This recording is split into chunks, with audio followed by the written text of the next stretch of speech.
Good afternoon, नमस्कार, सत श्री अकाल, वड़क्कम, आदाब to all. Welcome to Smartly guys. आज के बज चुके हैं 2 और टाइम है आपके वोकैबुलरी सेशन का। कैसे हैं आप सभी? आई होप आप सभी बहुत अच्छे होंगे और हर दिन के साथ कुछ बेहतर बन रहे होंगे। सो बढ़ते हैं हमारे फर्स्ट वर्ड की तरफ, विच इज़ ओवरटर्न। ओवरटर्न मतलब किसी चीज़ को पलट देना। इस वर्ड को आप ब्रेक करके समझ सकते हैं, ठीक है। To turn something over is overturn, right? Okay.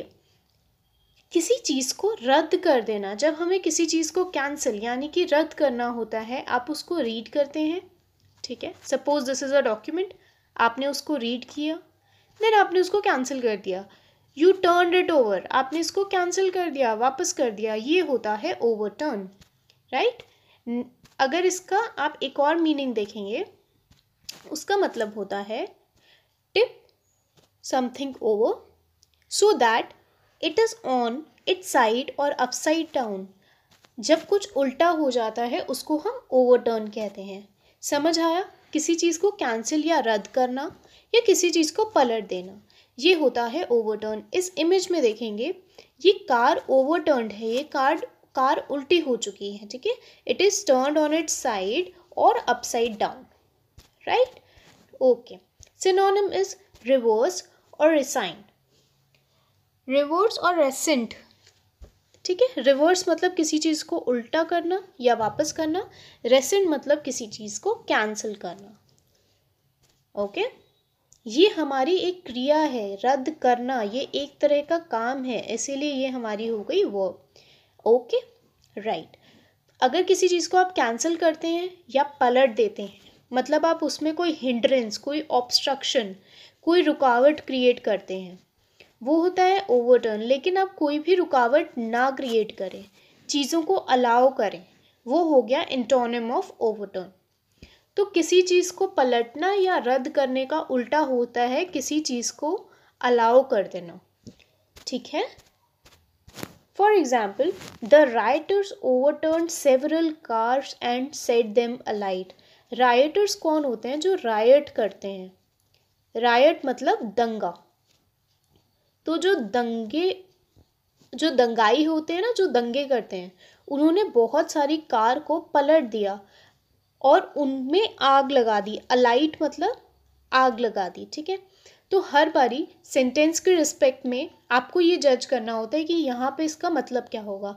अब कार्स को हम रद्द तो नहीं कर सकते, कार्स को कैंसिल तो नहीं कर सकते, तो कार्स पलटी जाती हैं, तो कार को पलट दिया गया और उन्हें आग लगा दी गई। This was overturned. Next word of the day is reticent. Reticent means reserved, अल्पभाषी। अल्प मतलब होता है कम। जैसे आपने अल्पसंख्यक सुना होगा, जिनकी संख्या कम होती है, उसी तरह से अल्पभाषी कौन होते हैं? जो कम बोलते हैं, जो रिजर्व्ड रहते हैं, वो मतलब होता है रेटिसेंट का, ठीक है, राइट। आप इस इमेज में देखेंगे, this lady is talking to a creature. ये पर्सन एलियन जैसा दिख रहा है, ठीक है। You have been in therapy for 3 weeks now. ये इसको बोल रही है, सी, ये एक तरह का अरेंजमेंट लग रहा है एक साइकोलॉजिस्ट का या साइकियाट्रिस्ट का। This lady is counselling this thing, this organism, chair पे बिठा के, कि तुम 3 हफ्ते से अभी थेरेपी ले रहे हो। I think it's time you spoke. I think अब समय आ गया है कि तुम कुछ बोलो। सब लोगों ने वो मूवी देखी है, कोई मिल गया? हाँ, तो उस मूवी में क्या एलियन को धूप के अलावा कुछ बोलते हुए सुना है? नहीं सुना ना। तो this is actually a funny image कि दूसरे प्लानट के किसी पर्सन से, किसी ऑर्गेनिज्म से आप कोशिश कर रहे हैं बुलवाने की, after giving a psychological session, after giving a therapy, right. So इसके अकॉर्डिंग, जो ये साइकाइट्रिस्ट है, इसके according this alien is reserve, but actually he is not.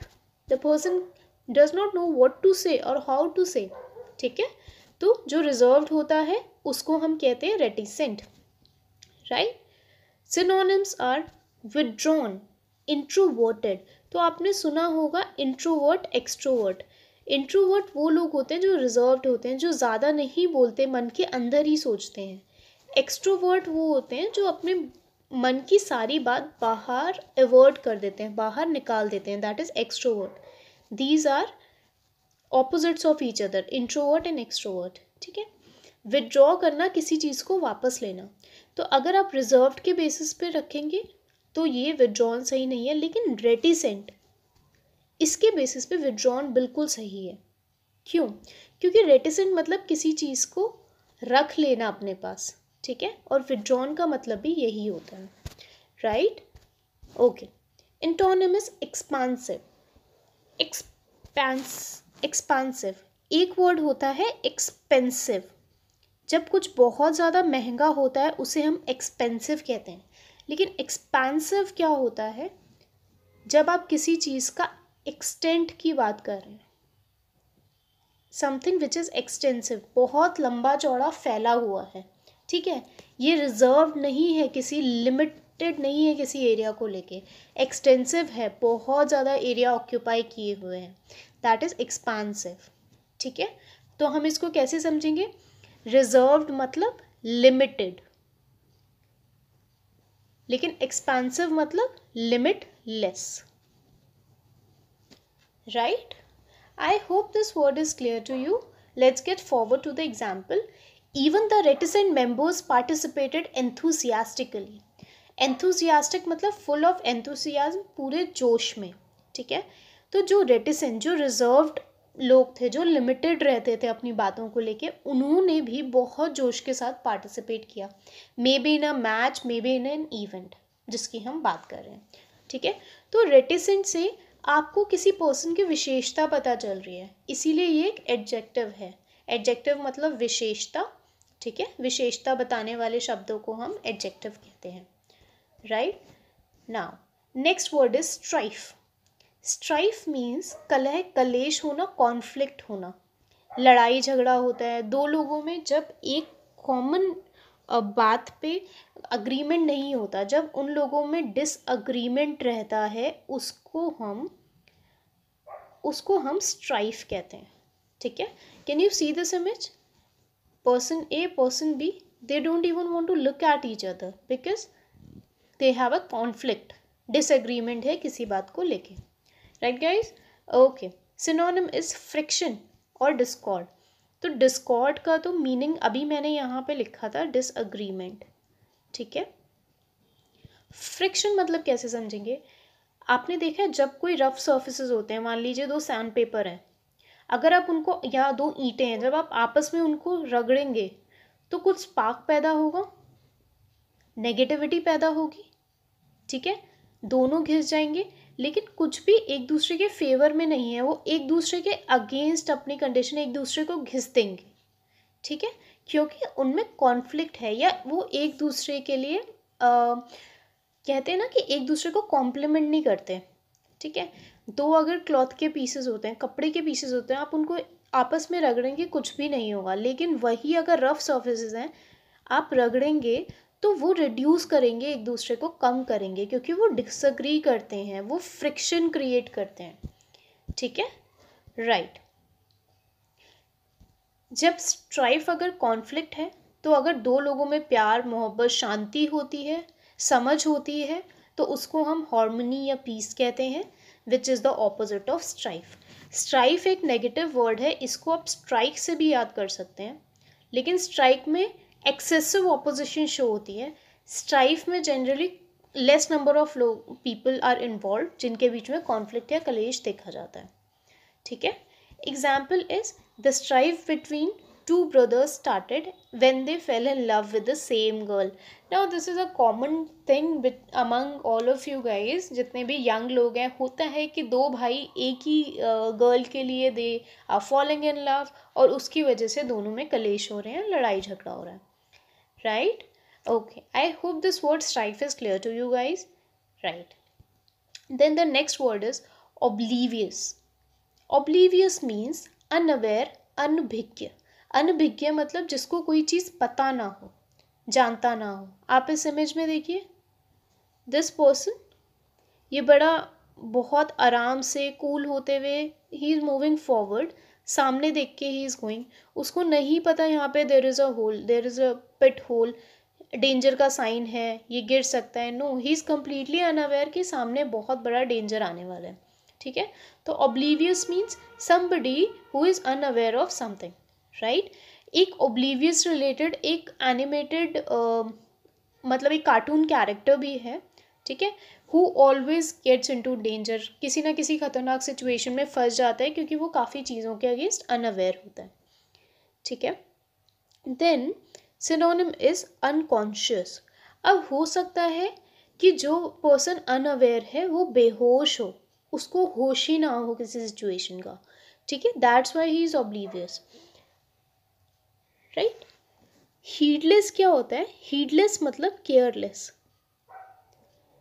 Like the person you can see in this image. So oblivious मतलब हो गया unaware, unconscious and heedless, right guys. Okay, antonym is aware, इसको आप conscious भी लिख सकते हैं। ठीक है, okay. For example, how could you possibly be oblivious to know how capable you all are. अब ये जो सेंटेंस है ये मैंने अपने सारे व्यूअर्स, आप सभी स्टूडेंट्स के लिए लिखा है जो अपने से उम्मीद, अपने ऊपर कॉन्फिडेंस खो देते हैं।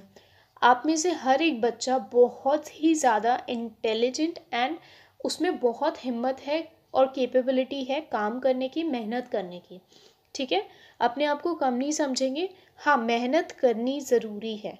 तो आप सब कैसे इस बात से अनअवेयर हो सकते हैं कि आपकी कितनी ज़्यादा कैपेबिलिटी है? हाँ, अपने ऊपर बिल्कुल भी आप हिम्मत नहीं छोड़ेंगे, अपने ऊपर यकीन रखेंगे। और हमने आपके लिए एक कोट सुना था बहुत अच्छा, हम आपके साथ शेयर करना चाहते हैं। ये आप अपने आज के नोट्स के ऊपर लिखिएगा। जब आपके सपने बड़े हैं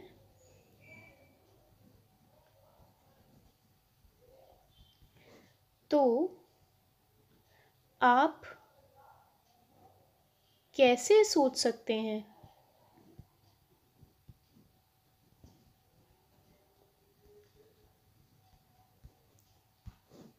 कि संघर्ष छोटा होगा।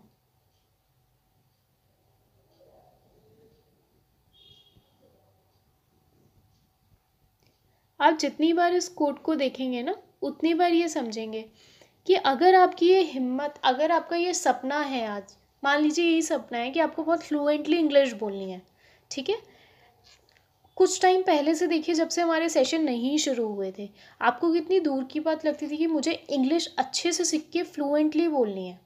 ठीक है, हो सकता है आज थोड़ा बहुत संघर्ष कर रहे हैं आप रेगुलरली नोट्स बनाने में, याद रखने में, कोई बात नहीं। आप ये समझिए, अगर आपके सपने बड़ी चीज़ों को हासिल करना है तो आप कैसे सोच सकते हैं कि आपका संघर्ष छोटा होगा? बल्कि संघर्ष जितना बड़ा है उससे बड़ा आपको फल मिलेगा, ये बात आप मन में रखिए। कोई बात नहीं, चीज़ें आज याद नहीं हो रही, आपको परसिस्ट करना है, रेगुलरली चीज़ों को याद रखना है, समझना है। एक टाइम ऐसा आएगा आपको पता भी नहीं चलेगा, आपके सबकॉन्शियस माइंड में सब कुछ ऑलरेडी प्रेजेंट होगा, राइट। इसके साथ let's get forward to our next word of the day, impropriety. ये वर्ड भी बहुत इंपॉर्टेंट है। इसका मतलब होता है किसी चीज़ को गलत तरीके से करना, अनौचित्य। ठीक है, something which is not right. आप इस इमेज में देखिए, यहाँ पे देखिएगा। ठीक है, the quality of being improper, किसी काम को इम्प्रॉपर तरीके से करना। An instance of that which is not in accordance with the usage, जिस चीज़ को किसी हिसाब से किया जाना चाहिए प्रॉपरली वैसे ना होना, या प्रॉपरली करेक्ट ना होना उस बात का। यहाँ पे देखिएगा, add a few more improprieties and you will have a best seller. ये एस पब्लिशिंग कंपनी है, ठीक है, ये राइटर है, A is the writer, B is the publisher. Publisher is saying to the writer, इसमें कुछ और इम्प्रॉपर वर्ड जोड़ दीजिए और आपकी जो बुक है या आपकी जो राइटिंग है वो बेस्ट सेलर बन जाएगी। कभी कभी ये देखा जाता है कि इम्प्रॉपर चीज़ें ना काफ़ी अट्रैक्शन, और इम्प्रॉपर चीज़ें लोगों को अलग लगने लग जाती हैं, चीज़ें बिकने लग जाती हैं, which is obviously not wrong because the thing is improper, but लोग छापते हैं। हमें ऐसा नहीं करना, हमें प्रॉपर वैल्यूज़ की तरफ ही जाना है. We have to do the right thing to achieve the right thing in life, right? Okay. So impropriety, wrong doing. Misconduct, जब कंडक्ट मतलब किसी काम को करने का तरीका, मिस मतलब गलत करने का तरीका, जब किसी को गलत तरीके से किया जाए, मिसकॉन्डक्ट, इम्प्रॉपरिटी. डिसऑनेस्टी, बेईमानी से किया गया काम, इम्प्रॉपरिटी. तो इसका एंटोनिम हुआ प्रॉपराइटी. प्रॉपराइटी को आप प्रॉपरली से याद कर सकते हैं. दूसरा तरीका ये है, आपने कभी जो प्रॉपर्टी डीलर्स होते हैं वहाँ पे बोर्ड पे आप नोटिस कीजिएगा, प्रॉपराइटी डीलर्स होते हैं वो, ठीक है? किसी काम को सही से करने का तरीका, प्रॉपर्टी खरीदने और बेचने को सही से करने का तरीका, प्रॉपराइटी डीलर्स, प्रॉपर्टी डीलर्स जो होते हैं वो आपको प्रॉपर तरीके से समझाते हैं, ठीक है? That is propriety. He has a reputation for impropriety. He has a reputation of doing something wrong, of misconduct, of dishonesty. So उसकी reputation, उसकी इज्जत ऐसी है कि वो काम को गलत और अनौचित्य तरीके से करता है. Right guys? Okay. Next word is amity. Amity एक यूनिवर्सिटी का भी नाम है. इसका मतलब होता है फ्रेंडशिप, दोस्ती, ठीक है, मित्रता. Synonyms are friendliness, peace. ज़रूरी नहीं कि अगर आपकी दोस्ती है तभी सब ठीक है. अगर आप शांत भी हैं ना मन से, तो भी वो खुद से दोस्ती है. It's a very good thing, right? Okay. Antonym is animosity. तो आई थिंक ये इजी रहेगा याद करने के लिए. एमिटी, एनिमोसिटी, इसीलिए हमने ये एंटोनिम चूज़ किया है कि आपको इजीली याद हो जाए, ठीक है? इसकी जगह आप एनिमिटी भी याद रख सकते हैं. एमिटी, एनिमिटी, ठीक है? दोस्ती, दुश्मनी, animosity, right? Okay. Then example is he lives in enmity with his neighbours. वो अपने नेबर्स के साथ फ्रेंडशिप या मित्रता से रहता है. यहाँ पे आपके लिए मैं दोबारा इसको एंटोनिम लिख देती हूँ गाइस. ओके. तो सेशन स्टार्ट हुए काफ़ी देर हो चुकी है एंड मैंने नोटिस किया है कि आप लोग लाइव प्रीमियर में काफ़ी स्टूडेंट्स एब्सेंट होते हैं. देखिए, अगर आप लाइव सेशन में आएंगे तो लाइव चैट बॉक्स में आपके साथ के साथ क्वेरीज रिजॉल्व हो सकती हैं, ठीक है, which will be a good deal for you. साथ के साथ लाइक कीजिए, शेयर कीजिए, और ज़्यादा लोगों को बुलाइए. अपने कॉम्पिटिशन को इम्प्रूव करेंगे तो you will come out as a diamond guys. So please share the session and like it. Okay. Next word is ornate. Ornate मतलब क्या होता है? इलैबोरेट. जब कुछ बहुत बड़ा सजा धजा होता है उसको हम कहते हैं ऑर्नेट. इसको आप ऑर्नामेंट से भी याद कर सकते हैं. ऑर्नामेंट्स क्या होते हैं? ज्वेलरी, जो सजने धजने की, अलंकार करने की चीज़ को, सजने धजने की चीज़ को हम ऑर्नामेंट कहते हैं. जो वर्ड बना है ऑर्नेट से, इसका मतलब इलैबोरेट, अलंकृत. आप यहाँ पे इस हॉल को दे सकते हैं. This is a beautiful palace, this is a beautiful hall, ठीक है? यहाँ पे कुछ एक्स्ट्रा लाइट्स हैं, एक्स्ट्रा डेकोरेशन है, एक्स्ट्रा ब्यूटिफुल टाइप के सोफ़ाज, काउचेस, मतलब कुछ एक्स्ट्रा चीज़ें हैं जो यहाँ पे चीज़ों की वैल्यू को, उसके लुक्स को इलैबोरेट कर रही हैं, बढ़ा रही हैं, सजा रही हैं. उसको हम कहते हैं ऑर्नेट और elaborate, right? For example, synonym is over elaborate, flowery. Flowery मतलब क्या होता है? फ्लावर से सजा धजा के चीज़ों को प्रेजेंट करना. ओवर इलैबोरेट, बहुत ज़्यादा सजा देना, सिनोनिम हो गया. Antonym is plain. जब आप किसी भी चीज़ को ऊपर क्राफ्ट अप नहीं कर रहे हैं, सजा नहीं रहे हैं, something which is very very plain, it will be the opposite of ornate. तो ऑर्नेट का एंटोनिम क्या हो गया? प्लेन. यहाँ पे आप इसको रॉ भी लिख सकते हैं, ठीक है, right. Then example is the chapter house, a magnificent ornate building, was built during the same period. जो चैप्टर हाउस है, मैग्निफिसेंट मतलब बहुत विशाल, बहुत सुंदर, अलंकृत बिल्डिंग है, वो भी उसी सेम पीरियड में बनी थी जिसमें बाकी और कुछ ब्यूटीफुल चीज़ें बनी थी। ठीक है, I hope this word ornate is clear for you. Next word is unbridled. Unbridled मतलब क्या होता है? अनरिस्ट्रेंड, निरंकुश। रिस्ट्रेंट मतलब होता है किसी पे रोक लगाना। ठीक है, किसी पे अंकुश लगाना, लेकिन अगर उसको आप हटा दें वो हो गया निरंकुश। क्योंकि ब्रिडल का मतलब भी होता है अंकुश या लगाम लगाना, रोक लगाना। ठीक है, तो जब आप किसी उसकी वो लगाम हटा देंगे उसको कहेंगे अनब्रिडल्ड, अनरिस्ट्रेंड। जैसे कि यहाँ पे इस इमेज में देखिए, can you see this horse? ये ब्रिडल्ड है। जब इसकी लगाम लगी हुई है तो ये ब्रिडल्ड है। हमने माइनस की, हटा दी क्या? ब्रिडल। क्या हटा दिया? लगाम को। तो हॉर्स कैसा हो गया? अनब्रिडल्ड, बिना लगाम के। Now the horse is laughing, smiling also, he is so happy. ठीक है, तो अगर आप किसी पे अंकुश नहीं लगाते हैं, अनकॉन्स्ट्रेंट, जो ब्रिडल या रिस्ट्रेन होता है, रिस्ट्रेन को हम कॉन्स्ट्रेंट भी कहते हैं। ठीक है, जैसे हम बोलते हैं ना टाइम कंस्ट्रेंट है, टाइम की रुकावट है, टाइम का रिस्ट्रेन है, कमी है या अंकुश है। तो यहाँ पे हो गया अनकॉन्स्ट्रेंट, अनकंट्रोल्ड। राइट, आई होप आपको अनब्रिडल्ड आप कभी भी नहीं भूलेंगे। और इस इमेज से आपको 3 वर्ड्स पता चले हैं, अनब्रिडल्ड, अनकॉन्स्ट्रेंट, कॉन्स्ट्रेंट, ब्रिडल। ठीक है, right. Next word is restraint. जब आप किसी पे लगाम लगाते हैं तो उसको रिस्ट्रेंट कहते हैं। ठीक है, इसको आप कंट्रोल्ड भी कह सकते हैं। ठीक है, और ब्रिडल्ड, ब्रिडल्ड भी कह सकते हैं। राइट, तो हमने कितने एंटोनिम्स पढ़े यहाँ पे? Restraint, controlled, bridled. और चौथा विथ कॉन्स्ट्रेंट भी लिख सकते हैं, with constraint. Right, okay, let's move forward. Then the next word is a dog should have an unbridled passion for food.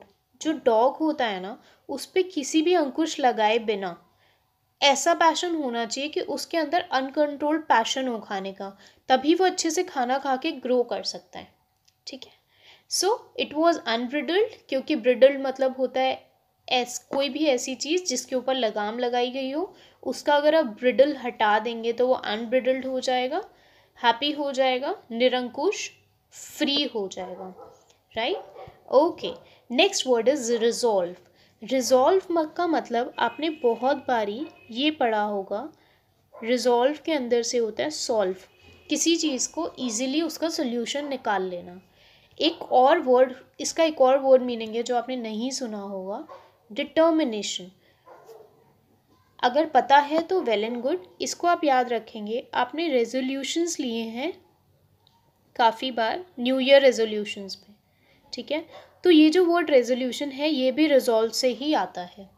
Resolution मतलब डिटर्मिनेशन, संकल्प लेना कुछ करने के लिए।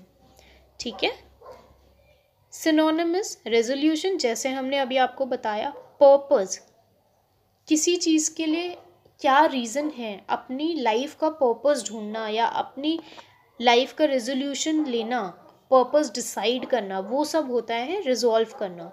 एक तरह से आप अपनी लाइफ की मिस्ट्री को रिजॉल्व कर रहे हैं। ठीक है, डिसीजन लेना, दैट इज रिजॉल्व। लेकिन जब आप नहीं कर पाते ये तो बन जाता है indecision. Right, for example, in spite of her resolve she responded. अपनी डिटर्मिनेशन, अपने डिसीजन लेने के बाद भी उसने रिस्पॉन्ड किया।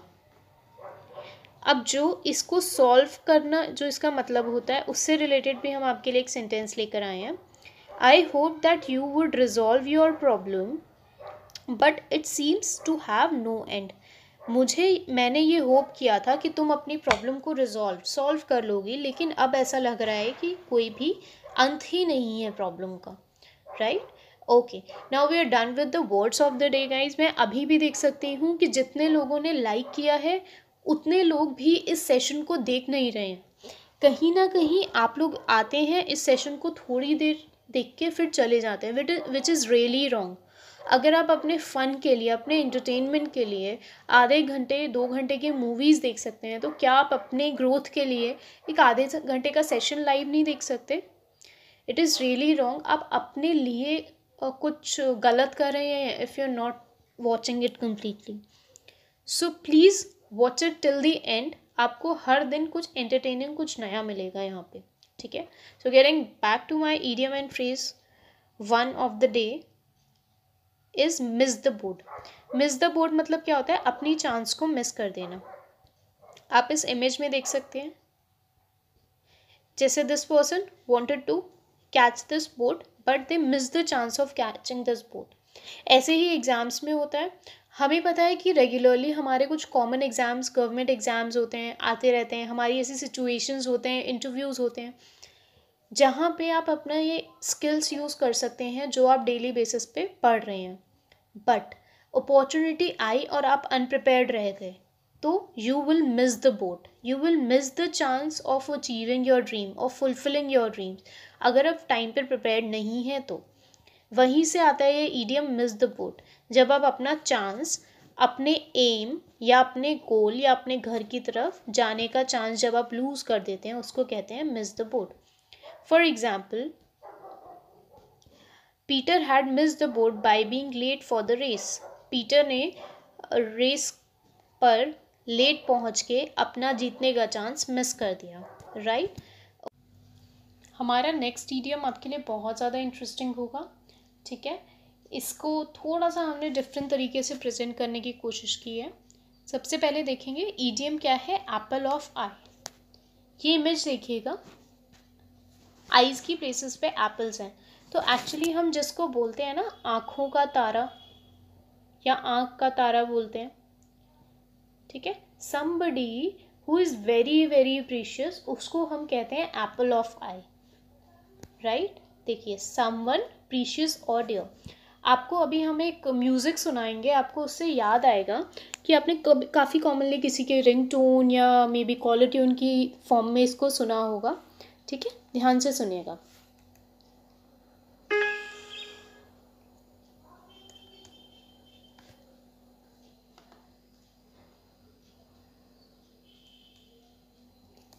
हियर गाइस, सुनिए। You are my honey bun, sugar plum, pumpy umby umpkin. You're my sweetie pie. You're my cupcake gumdrop, snickums, buckums. You're the apple of my eye. सुना आपने? सो इसके एंड में जैसे इसने बोला Apple of my I, because आप loved one को, precious person को बोल रहे हैं कि आप मेरे आँख के तारे हो, राइट। आई होप इस म्यूज़िक से हमेशा आपको एप्पल ऑफ आई का मतलब याद रहेगा, right. Okay, every kid in the world is the apple of their parents eyes. हर बच्चा इस दुनिया में अपने पेरेंट्स की आँखों का तारा है। I hope this idiom is clear for you. यहाँ पे हम आपको दो चीज़ इम्पोर्टेंट बताना चाहेंगे। अगर मैं यहाँ पे बोलूँ पेरेंट, पेरेंट मतलब सिंगल पेरेंट, मदर या फादर। अगर मैं सिंगल पेरेंट की बात करूँगी तो वो ये आएगा पेरेंट्स। अपोस्ट्रोफी जो है वो एस से पहले आएगी, एक पेरेंट का। लेकिन यहाँ पे हम दोनों पेरेंट्स की बात कर रहे हैं, माता और पिता। जब भी ऐसी कोई चीज़ होती है तो पूरे वर्ड के बाद एंड में अपोस्ट्रोफी आती है, जैसा कि यहाँ पे है, राइट। दूसरी चीज़, यहाँ पे आइज़ को इस फॉर्म में क्यों लिखा हुआ है? क्योंकि हम ईडियम में आँख का तारा भी बोलते हैं, आँखों का तारा भी बोलते हैं। तो आप यहाँ पे पेरेंट्स आई भी बोल सकते हैं, पेरेंट्स आइज़ भी बोल सकते हैं। तो जब आप रीडर को चॉइस देते हैं अज्यूम करने की, तब आप इस फॉर्म में लिख सकते हैं, right guys. Okay, that's all from my side for today. Thank you very much for listening to this session and being with me. It's always great teaching you guys. If you like the session, then please hit the like button and share it with your friends. Stay safe.